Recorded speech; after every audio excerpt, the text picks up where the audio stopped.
৫ লক্ষ কৃষকের মিলিত অর্থে নির্মিত ভারতের প্রথম ক্রাউড ফান্ডেড চলচ্চিত্র। কার নির্মাণ? Indian Muslim women trilogy. কে বানিয়েছিল? হিন্দি প্যারালাল ছবিতে যে মানুষগুলো নিরন্তর রিয়েলিজমের চর্চা করে গেছিলেন তাদের মধ্যে অন্যতম ব্যক্তিত্ব স্মিতা পাটেল, শাবানা আজমি, নাসির উদ্দিন শাহ, রাজিদ কাপুর, বোমান ইরানি। এরা জীবনের অন্যতম সেরা অভিনয়গুলো দিয়েছেন তার ছবিতে। You see, the problem is that those people who say that are really dealing with the concept of trying to make a film successful. So in imitating a successful film, you hope to make a success of your film. So मैं तो वो नहीं करता नहीं। শ্যাম বেনেগাল প্রায় 5 দশকের মতো সময় ধরে তিনি হিন্দিতে চলচ্চিত্র নির্মাণ করে গেছেন। বহু সময় বিভিন্ন ক্ষেত্রে তিনি বিভিন্ন রকম ছবি বানিয়েছেন। কিছু ক্ষেত্রে সেই বক্তব্য পাল্টেছে ছবির। 2024 ডিসেম্বর মাসে শ্যাম বেনেগাল গত হয়েছেন। তবে তার ছবিগুলোর আধুনিকতা, ছবিগুলোর বক্তব্য এখনও যথেষ্ট রেলিভেন্ট থাকে। তার ছবির ন্যারেটিভ এবং ফিল্ম মেকিং দুই ক্ষেত্রেই এখনও এই ছবিগুলোকে সমসাময়িক বলা যায়। এখন মাল্টিমিডিয়ার যুগ। বহু ক্ষেত্রে সোশ্যাল মিডিয়াতে, ইউটিউবে, বিভিন্ন জায়গায় ফিল্মের বহু ভিডিও বেরোয়, ফিল্ম রিভিউ হয়, ফিল্ম আপডেট হয়, ফিল্মের ট্রেলার আপডেট হয়, এমনকি ফিল্ম ব্যক্তিত্বদের নিয়েও বহু কথাবার্তা হয়। কিন্তু শ্যাম বেনেগালের মৃত্যুর পর বেশিরভাগ ক্ষেত্রে ইউটিউবে বা অন্যান্য জায়গায় ফিল্মের পেজগুলোতে খুব একটা কথাবার্তা হয়নি, তাকে নিয়ে ভিডিও খুব বেশি হয়নি। আবার একই সাথে বেশ কিছু জায়গায় তার পুরনো ছবিগুলো রিলিজ করা হচ্ছে। বিভিন্ন মাধ্যম, বিভিন্ন ফিল্ম পেজ তারাও আবার তাকে নিয়ে ডিসকাশন করছে।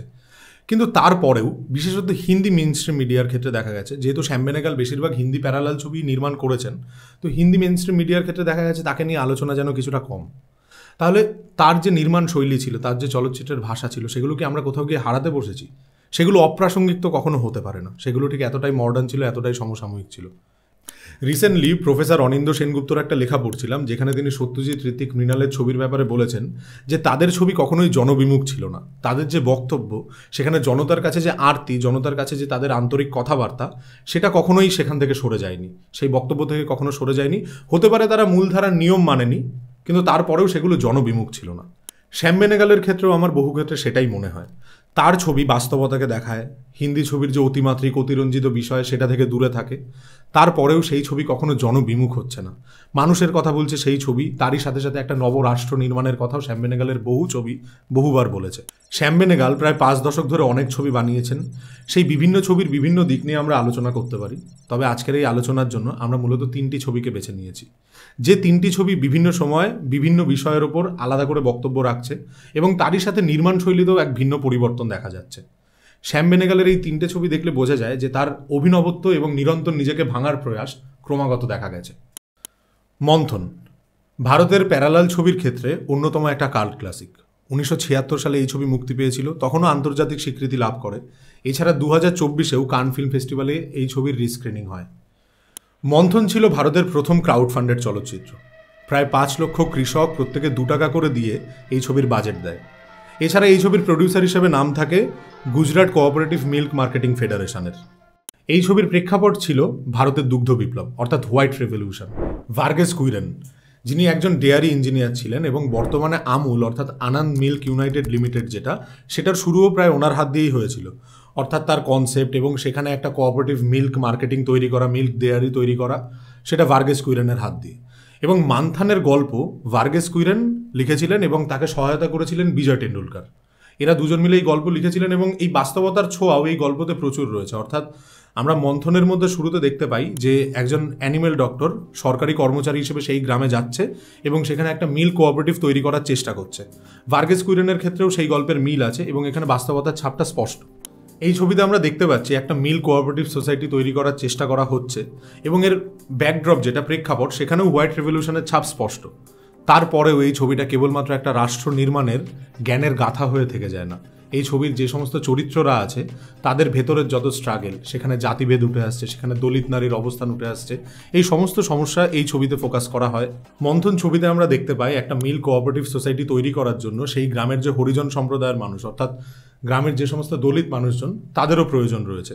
তো এখানে যে অ্যানিমেল ডাক্তারের কথা বললাম, সে তাদেরকে ওখানে নিয়ে আসতে চায় এবং সোসাইটিতে একটা ভোটিং হয় যেখানে হরিজন সম্প্রদায়ের মানুষজনও থাকে এবং গ্রামের পঞ্চায়েত প্রধানও থাকে এবং হরিজন সম্প্রদায়ের মানুষজন সেই ভোটে জিতে যায়। যে কারণে গ্রামের পঞ্চায়েত প্রধান সেখানে ভীষণ বিরক্ত হয়, রেগে যায়, এবং মেন যে প্রোটাগনিস্ট এখানে যে অ্যানিমেল ডক্টরের চরিত্রটা প্লে করছিল তার পেছনে পড়ে যায়, আর গ্রামের আরেকজন ডেয়ারি ফার্মের মালিক ছিল তার সাথে মিলে তার পেছনে পড়ে যায়, এবং সে ওই গ্রাম তারা হয়ে যায়, গ্রাম থেকে বেরিয়ে যায় সে। কিন্তু তারপরেও ওখানের যে মানুষজন, হরিজন মানুষ যারা ছিল, তারা সেখানে সেই কোঅপারেটিভ মিল্ক সোসাইটিটাকে এগিয়ে নিয়ে যেতে থাকে। মূলত এটাই ছিল মন্থনের গল্প। এই ছবির শেষে এই বার্তাটাই থাকে যে হরিজন অর্থাৎ দলিত সম্প্রদায়ের মানুষজন যারা এতদিন মর্যাদা পায়নি, নিজেদের অধিকার পায়নি, এই মিল্ক কোঅপারেটিভ সোসাইটির মধ্যে দিয়ে তারা নিজেদের অধিকার, নিজেদের মর্যাদা এগুলো খুঁজে পেয়েছে। এছাড়া এই ছবির আরও অন্যরকম একটা ফ্যাক্টর আছে। গোবিন্দ নিহালনি অর্থাৎ যিনি ভারতীয় প্যারালাল ছবির আরেকজন গুরুত্বপূর্ণ পরিচালক, আক্রোশ, আর্ধ সত্যা এরকম সব ছবি বানিয়েছেন, তিনি এই ছবির সিনেমাটোগ্রাফার ছিলেন, এবং যেটা মন্থনকে একটা অন্য মাত্রা দিয়েছে। অর্থাৎ মন্থনের প্রত্যেকটা দৃশ্য, তার ল্যান্ডস্কেপ, সেখানে মানুষের অবস্থান, ব্যাকগ্রাউন্ডে গরু অথবা কুড়ে ঘর, এই সমস্ত কিছুই যেন এক একটা অমোঘ দৃশ্য তৈরি করে যেগুলো আমাদের কাছে থেকে যায়।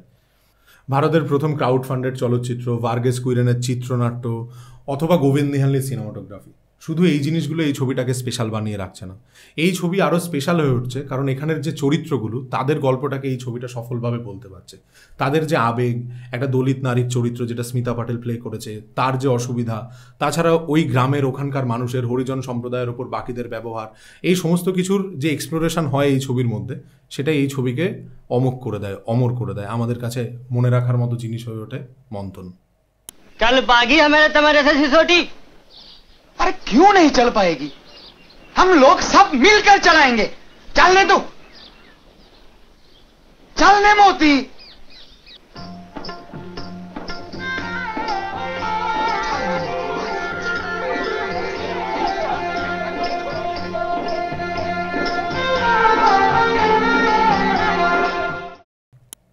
মন্থনের পরেই আমরা যে ছবিটা নিয়ে কথা বলবো সেটা হচ্ছে সুরজ কা সাতফা ঘোড়া। 1992 সালে ছবিটি মুক্তি পায়। এই ছবিটি ধারামবীর ভারতী বলে একজন ঔপন্যাসিকের উপন্যাস থেকে নেয়া। উপন্যাসের নামও একই ছিল, সুরজ কা সাতফা ঘোড়া। টেনিদা ঘনাদারা যেরকম রকে বসে অথবা মেস বাড়িতে বসে গল্প শোনাতো, এই ছবির ক্ষেত্রেও প্রোটাগনিস্ট মানিক অর্থাৎ রাজিত কাপুর বাকি বন্ধুদেরকে তার রুমের মধ্যে গল্প শোনায়। বেসিক্যালি তার জীবনেরই গল্প শোনায়, অর্থাৎ তার জীবনে সে আলাদা আলাদা সময় আলাদা আলাদা নারীর সংস্পর্শে কীভাবে এসছে এবং তাদের সাথে বিচ্ছেদ কীভাবে ঘটেছে। এবং এই ক্ষেত্রে একটা খুব উল্লেখযোগ্য জিনিস দেখা যায়, পরিচালক মেল প্রোটাগনিস্টের প্রতি সৎ থেকেছে, অর্থাৎ চরিত্রটি দোষে ভরা, সম্পূর্ণ ফ্লড একটি চরিত্র। এই চরিত্রটি বহুবার বহু নারীর সংস্পর্শে আসছে এবং তাদেরকে নানাভাবে তাদেরকে ছেড়ে চলে যাচ্ছে। কীরকম? যেমন দেখা যায় এই ছবির মাঝখানে একটি নারী চরিত্র তাকে বিবাহ করতে চায়, মানে বেসিক্যালি তার বিয়ে ঠিক হয়ে যায় এবং সেই সময় মানিকের চরিত্রটি তার সাথে মেশে কিন্তু তার সাথে আসে না, তাকে বিবাহ করতে চায় না। এবং তারপরেই যে নারী চরিত্রটি প্লে করেছে নীনা গুপ্তা, সে ভীষণ বিপদের মুখে পড়ে, কিন্তু মানিক তাকে সেই বিপদের সামনেই ফেলে চলে যায়। এই জায়গা থেকে আমরা বুঝতে পারি যে চরিত্রটি মুখে যতই আদর্শের কথা বলুক, তার একটা হিপোক্রিসি রয়েছে। সে বিপদ থেকে পালিয়ে যায়, সে দায়িত্ব ঝেড়ে ফেলতে চায়। এই হিপোক্রিসিটাকে পরিচালক খুব সরাসরিভাবে দেখাতে চেয়েছেন এই ক্ষেত্রে। আমরা প্রাত্যহিক জীবনে এরকম অনেক চরিত্র দেখি যারা মুখে অনেক আদর্শের কথা বলে কিন্তু বাস্তবে সেগুলো খুব একটা মেনে ওঠে না। পরিচালক এই ক্ষেত্রে মানিক চরিত্রটাকে, অথবা হয়তো গল্পতেও সেরকমই ছিল যে মানিক চরিত্রটা যেন সেরকমই, যে মুখে অনেক আদর্শের কথা বলছে, অনেক জিনিসকে যুক্তিতর্ক দিয়ে বোঝানোর চেষ্টা করছে, কিন্তু বাস্তব জীবনে সেগুলো মেনে উঠতে পারছে না। আরও একটা বিষয় যেটা এই ছবির ক্ষেত্রে খুবই চিত্তাকর্ষক লেগেছে, যদিও এটা কেবল আমার একারই মনে হয়ে থাকতে পারে, এই ছবিটার সাথে পরবর্তীতে অনেক পরে 2010-এর পরেই একটা ছবি হয়েছিল ফ্যান্টম প্রোডাকশনের এবং বিকাশ বায়াল দ্বারা নির্মিত, হান্টার বলে। হান্টার ছবির সাথে সুরজ কা সাতফা ঘোড়ার বেশ কিছু জায়গায় প্রচুর মিল আছে। হ্যাঁ, হান্টার একটা এরোটিক ভার্সন হতে পারে, হান্টার তুলনামূলকভাবে আরও বোল্ড হতে পারে, কিন্তু সুরজ কা সাতফা ঘোড়াতে যে বক্তব্য ছিল বা যেরকম গল্প ছিল, একটি চরিত্র আলাদা আলাদা নারীর সংস্পর্শে আসছে, তাদের থেকে বেরিয়ে যাচ্ছে, হান্টারের ক্ষেত্রেও কিছুটা সেরকম দেখা যায়। এরকম একটা ফ্লট চরিত্র নিয়েই সেই ছবিটা ডিসকাস করে। তো প্রোটাগনিস্ট, মেল প্রোটাগনিস্টকে ফ্লট চরিত্র হিসেবে দেখানো, এটা সুরজ কা সাতফা ঘোড়ার একটা অন্যতম বৈশিষ্ট্য হয়ে থেকে যায়। जिंदगी प्रेम की तलाश में गुजर जाती है, लेकिन फिर भी कोई ना कोई चीज है जो आगे बढ़कर हमें रोशनी की ओर जाने की प्रेरणा देती है, और हम उसी तरह आगे बढ़ते जाते हैं जैसे जैसे 7 घोड़े सूर्य को आगे ले चलते हैं, और जो इन घोड़ों में सबसे छोटा होता है, सबसे पीछे वाला घोड़ा, उसे भविष्य का घोड़ा कहते हैं, सूरज का 7वां घोड़ा। শ্যাম বেনেগালের শেষের দিকের যে চলচ্চিত্রগুলো, সেগুলোতে রিয়েলিজমের মাত্রাটা অনেকটা কমে গেছিল। যদিও তার এক্সপেরিমেন্ট করাটা তখন অনেক বেড়েছে, অনেক রকমের ছবি করছেন। যেরম এখন যে ছবিটা নিয়ে ডিসকাস করব সেটা একটা কমেডি স্যাটায়ার ছিল। সেই ছবিটার নাম হচ্ছে ওয়েল ডান আব্বা। এই ছবিটা বোমান ইরানির অভিনয়ের জন্য আমাদের মনে থেকে যায়। এছাড়া এই ছবিতে নানান জিনিসপত্র নিয়ে সমাজ, রাজনীতি, রাজনৈতিক স্তর, সরকারি কর্মচারী সমস্ত জিনিসপত্র নিয়ে একটা কটাক্ষ ছিল এবং তার প্রতি ব্যঙ্গ বিদ্রুপ সমস্ত কিছুই খুব দ্বার্থ কণ্ঠে বলা হয়েছিল। ऐसा समझो कि महीने की शुरुआत में जब हाथ में पैसे आते तो मैं गरीबी रेखा के ऊपर, फिर हफ्ते बाद जब पैसे खत्म हो जाते तो गरीबी रेखा के नीचे। প্রত্যেক ডিরেক্টরের কাজেই একটা নিজস্ব হিউমার থাকে। শ্যাম বেনেগালের কাজেও সেরকম একটা নিজস্ব হিউমার ছিল, কিন্তু আদ্যপান্ত কমেডি ছবি তিনি খুব কম বানিয়েছেন। ওয়েল ডান আব্বা সেই ছবিগুলোর মধ্যে পড়ে, সেই খুব কম নির্মিত কমেডি ছবিগুলোর মধ্যে। ওয়েল ডান আব্বা মুক্তি পেয়েছিল 2009 সালে। যদি আমরা তখনের সময় দেখি, সেই সময় fat show, honeymoon travels private limited, Khosla Ghosla, এরকম নানান ধরনের ছবি হচ্ছিল যেগুলো শহর কেন্দ্রিক, একটু শহুরে কমেডি। ওয়েল ডান আব্বাও কিছুটা সেই জনরার ছবির মধ্যেই পড়ে। একটি সরকারি যোজনা পেতে সাধারণ মানুষকে কী পরিমাণ অসুবিধার মধ্যে দিয়ে যেতে হয় এটা এই ছবিতে আমরা দেখতে পাই। যেমন এই ছবির যে মেন প্রোটাগনিস্ট বোমান ইরানি যে চরিত্রটায় অভিনয় করছে, বোমান ইরানির এখানে ডবল চরিত্র যদিও, কিন্তু সেখানে আমরা দেখতে পাচ্ছি যে তার গ্রামে খুব জল সংকট এবং সে তার ঘরের মধ্যে কুয়ো বানাতে চাইছে। সেই কুয়ো বানাতে গিয়ে সরকারি কর্মচারীদের যে ব্যবহার, অথবা এই ফুল প্রসেসের মধ্যে দিয়ে গ্রামীণ মুসলিম সমাজে গ্রামীণ নারীদের অবস্থান, এই সমস্ত কিছুর দিকে উঠে আসে। এছাড়া নেতা নেত্রীদের মানুষের প্রতি যে উদ্দেশ্য এবং তাদের যে গেজ, এই সমস্ত বিষয়ের প্রতি একটা কটাক্ষ রয়েছে এই ছবিতে, ওয়েল ডান আব্বাতে। এই ছবির ক্ষেত্রে আমরা যে সিরিজ দেখেছি পঞ্চায়েত, সেটার সাথে একটা সূক্ষ্ম মিল আছে। সূক্ষ্ম মিল নয়, বেশ সরাসরি দেখা যায়। সেটা হচ্ছে গিয়ে যে এইখানে যে গ্রামটা দেখানো হয়, সেই গ্রামটা বেসিক্যালি একটি মহিলা পঞ্চায়েত কেন্দ্র, মানে সেখানে মহিলার প্রার্থী হিসেবে দাঁড়ানোর কথা এবং মহিলাও যথারীতি প্রার্থী হিসেবে দাঁড়ায়, কিন্তু শাসন তার হাজব্যান্ডই করে, অনেকটা পঞ্চায়েত সিরিজের মতো, কিন্তু এই ক্ষেত্রে একটু আলাদা। এই সেখানে তার হাজব্যান্ডের সেই মহিলা প্রার্থীর ওপর ব্যবহার থেকে আমরা বুঝতে পারি যে তার ব্যবহারটা কতটুকু নিকৃষ্ট এবং প্রতি ক্ষেত্রে তাকে খোটা দেয়া, তার সেই পদমর্যাদা না দেয়া, এই জিনিসগুলো খুব স্পষ্টভাবে দেখা যায়। तुम सरपंच हो गांव की। मैं क्या बोलूं साहब, अब मेरे को लगता गवर्नमेंट, पुलिस, अफसरा, सारी मशीनरी फेल हो गई है। पंचायती राज का यही सबसे बड़ा फायदा हुआ है। हमार जाहिल औरतें सरकार को पास फेल का सर्टिफिकेट देते हैं। এছাড়া ছবিতে যে সমস্ত মহিলা চরিত্র দেখানো হয়, তাদের অবস্থান, তাদের মুসলিম কমিউনিটির মধ্যে তাদের অবস্থান, এই সমস্ত কিছুর প্রতি শ্যাম বেনেগাল কটাক্ষ করেছেন দেশের রাজনীতি, দেশের সাধারণ মানুষের অবস্থান, এই সমস্ত কিছুর ওপর। कि मैं इस बावड़ी के पीछे मैं बहुत भागा, लोगों को बहुत इज्जत दिखाई, मैं डर डर के बात किया, लोगों ने वादे किए और वादे तोड़े भी।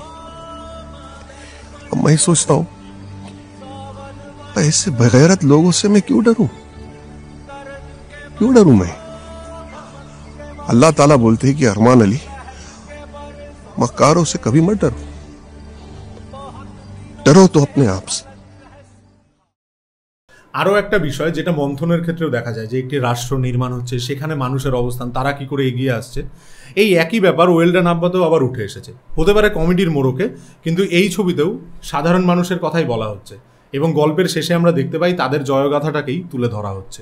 এখানে শ্যাম বেনেগাল অ্যাজ এ ডিরেক্টর সমাজের প্রতি যে তার দায়বদ্ধতা, সেটাকে ফুটিয়ে তুলছেন। এর বাইরেও শ্যাম বেনেগালের আরও বহু ছবি আছে যেগুলো নিয়ে আমরা আলোচনা করতে পারতাম, কিন্তু আজকে আমাদের প্রথম ভিডিও, যেখানে আমরা শ্যাম বেনেগালের এই 3টে ছবিকেই সিলেক্ট করলাম। এর পরবর্তীতে হয়তো আমরা শ্যাম বেনেগালকে নিয়ে আরও ভিডিও বানাবো, আরও অন্যরকম ভিডিও বানানোর চেষ্টা করব। শ্যাম বেনেগাল একটা অধ্যায়, ভারতীয় ছবির ক্ষেত্রে এত বড় একটা অধ্যায়, যেটা নিয়ে আলোচনা করলে আলোচনার শেষ হবে না। তার ছবির দর্শন, তার বোধ, তার আঙ্গিক, এই সমস্ত কিছু নিয়েই বহু আলোচনা করা যায়। তার ছবির এই দর্শন, সেন্সিবিলিটি যেন পরবর্তীতে পরিচালকদের পাথেয় হতে পারে, আরও কিছু মানুষ যেন তাকে নিয়ে উৎসাহ প্রকাশ করে, উৎসুক হয়ে কিছু ছবি দেখে, সেগুলো থেকে কিছু নিই এবং একটা আলোচনার প্রয়াস তৈরি হয়, একটা ছবির জায়গা তৈরি হয়, ছবি নির্মাণের জায়গা তৈরি হয়, সেটা যেন হয়, এতটুকু হলেই আমাদের ভালো লাগবে। They all come and say, we would like you to make a film. I said, you have to trust that I will live through it. I never stop. Okay. You know, unless of course nature stops me. আমাদের channel team the essential archive of madness, এখানে থাকবে film review, film analysis এবং podcast. এছাড়াও এখানে থাকবে socio political analysis. থাকছে multiple বিষয়ের ওপর শর্টস। ব্যাক অফ দ্য ক্যামেরায় থাকছি আমি। আমাদের ভিডিওটা ভালো লাগলে অবশ্যই লাইক করবেন, কিছু একটা কমেন্ট ছেড়ে যাবেন, আর শেয়ার করতে ভুলবেন না। আর আমাদের চ্যানেলটা নতুন, অবশ্যই সাবস্ক্রাইব করবেন।